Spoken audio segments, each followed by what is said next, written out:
Kailangan natin ng mga kabataang tunay na matatag ang paninindigan. Tawagin natin sila bilang mga rebelde. Kailangan natin ng mga kabataang lumalaban sa mundo, sa laman, at sa demonyo. Kailangan natin ng mga kabataang handang harapin at ipagtatanggol ang pananampalatayang Katoliko. Madalas na hinihikayat ni Pope Francis ang mga kabataan na magkalat, bagaman hindi niya inililinaw ang uri ng pagkakalat na nais niyang gawin nila. Inaakala ko na hindi niya tinutukoy ang isang klase ng pagkakalat na nagdudulot ng malalim na sugat sa katawan ni Kristo, at sa gayon ay sa ulo ng katawan, si Hesukristo. Maaring ituring na rebelde ang ilan sa mga kalalakihang ito, at ilan pa, ngunit sumusuporta ba sila sa mga layunin na dapat tukuing pasanin ng ating mga kabataang Katoliko na rebelde?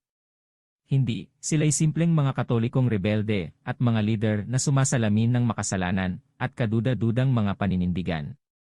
Lahat tayo ay maaaring makasalanan, ngunit hindi ang ating mga kasalanan ang dapat tularan at itaguyod. Nag-uumapaw ang tanong, paano natin pipiliin mula sa lahat ng kalalakihan? Bakit hindi natin piliin si Santo Athanasius, na bilang tagapagtanggol ng pananampalataya, nagrebelde laban sa herehiya ng Arianism na kinikilala ng mga emperador at ilang obispo?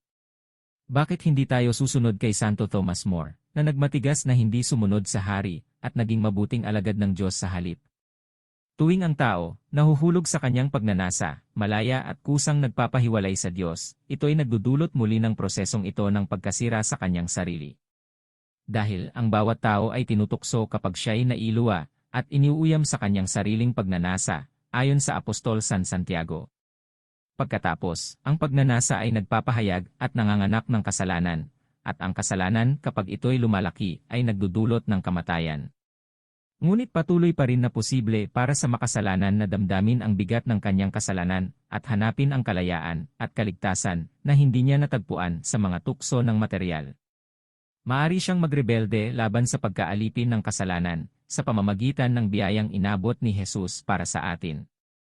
Santo Josemaria, hindi ko tinatanggap ang alipin na iba kundi ang pagmamahal ng Diyos. Tulad ng aking sinabi sa inyo sa ibang mga pagkakataon, ang relihiyon ay ang pinakadakilang pag-alsa ng mga tao na tumatangging mabuhay tulad ng mga hayop na hindi kontento at balisa hanggat hindi nila nakikilala ang kanilang lumikha at nakikipag-ugnayan sa Kanya. Gusto kong maging mga rebelde kayo, malaya at hindi pinipigilan, dahil gusto ko, ito'y si Kristo ang nais natin. Na maging mga anak ng Diyos. Mga alipin o mga anak ng Diyos, ito ang pagpipilian natin. Mga anak ng Diyos o mga alipin ng kasamahan, ng kahalayan, ng nag-aalabang kaharian ng kasakiman na tila ba nagpapahirap sa maraming kaluluwa. How sweet the sound that saved a wretch like me.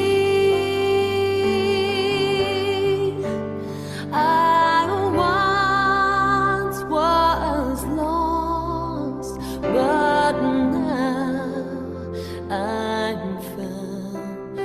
Was blind, but now I see.